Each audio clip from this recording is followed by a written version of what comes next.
Hal, welcome back to The Line. One of the most influential jobs of the governor of New Mexico is to pick nominees to lead the state's public universities.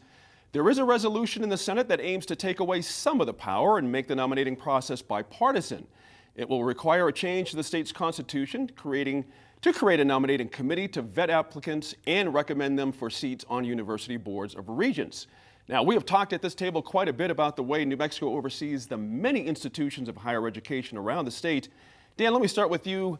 Does this amendment get to that place where it would make this thing less weaponized, less political? No, not at all. Not at all. Why so? I think anytime you start putting, I've always said this. We talk about these committees for redistricting. We talk about, you always read the bills and they're like, hey, we're going to go find this person that lives in the mountains and knows nothing about politics, is not involved in anything. They're going to give their time for $120 a day, per diem if we have them drive somewhere. Right. And we're going to get this utopian selection process. It's not how it works. It'll become very politicized, very partisan. What about the bit where you couldn't load it with one side or the other? Can't do that with the Board of Regents now. Okay. Here's what I would submit, and I hope he doesn't take offense to this.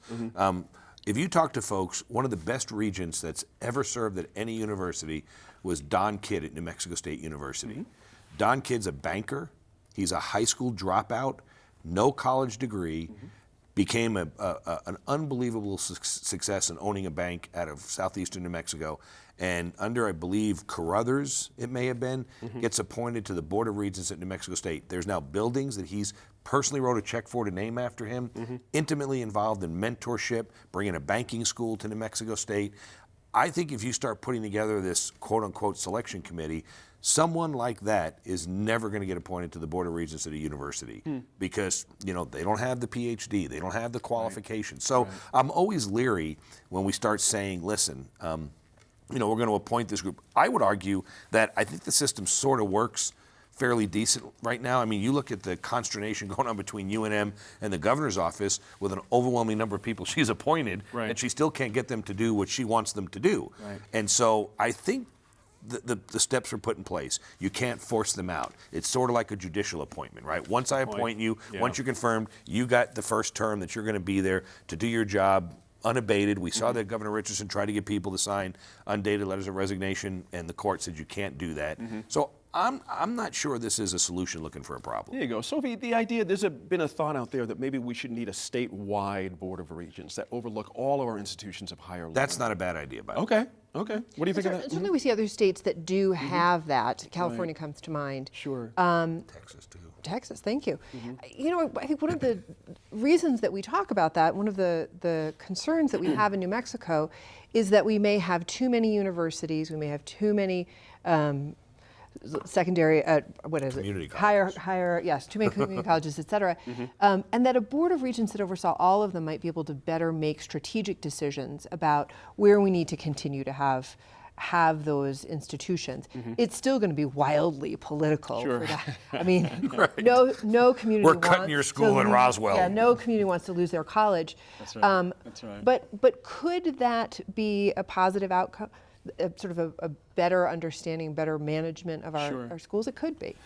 Diane, going back to the resolution, the idea is to come up with 3 names, not just, this committee comes up with 1 and says, here you go, or 2, but 3. Does that seem reasonable that, a committee vets these things first? And If I supported the concept overall, 3 recommendations would make sense and certainly seem fair. Sure. However, I believe the judiciary was discussed a minute ago. We have a selection committee and we recommend names for judges. Right. And then the governor has the last step of appointing. Right. Quite truthfully, I haven't seen that work as well as it was sold to do. It was sold on the same concept that this joint resolution is. Also, the thing that always concerns me a little bit, and I say this with having a great respect for the legislative process, but this resolution simply asks the people to authorize the committee to be set up. Right. It doesn't say how. Gotcha. The only thing it says is that it shall be no more than 50% shall be of one political party. Right. Well, we have that pretty standard, and I mean the board at the zoo or whatever has that. That's right. But so there it leaves the process of how we're going to do this up to future legislation. Yep. That makes sense. Libertarians are in the mix. You know what I mean? It gets a little sticky we at that now, point. Yeah, That's so right. I just, That's right. I am kind of like I think Dan said, Mm-hmm. a non-problem trying to be fixed. Interesting.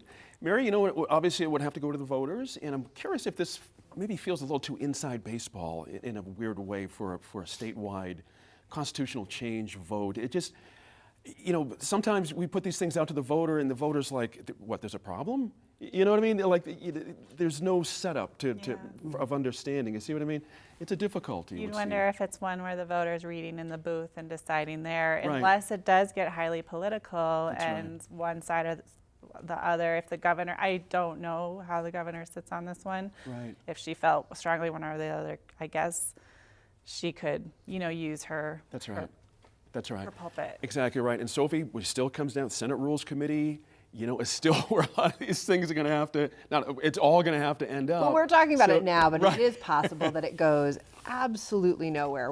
We'll be Right. watching it. We'll be watching it. But right now, it's sort of a twinkle in the eye. Right, exactly right. Dan, would the voters go for this, do you think? Is this a problem that's been out there enough for folks? No, to- I don't. I mean, I think you'll get some, folks that have been, angry about this. If the legislature really wants to do this, I hate to say this, but they're going to have to figure out a way to trick the voters, just like they did in paying the legislators more. They asked for pay raises. The legislature said no. They came out with a constitutional amendment that said, okay, here's what we'll do. We will pay them no more Right.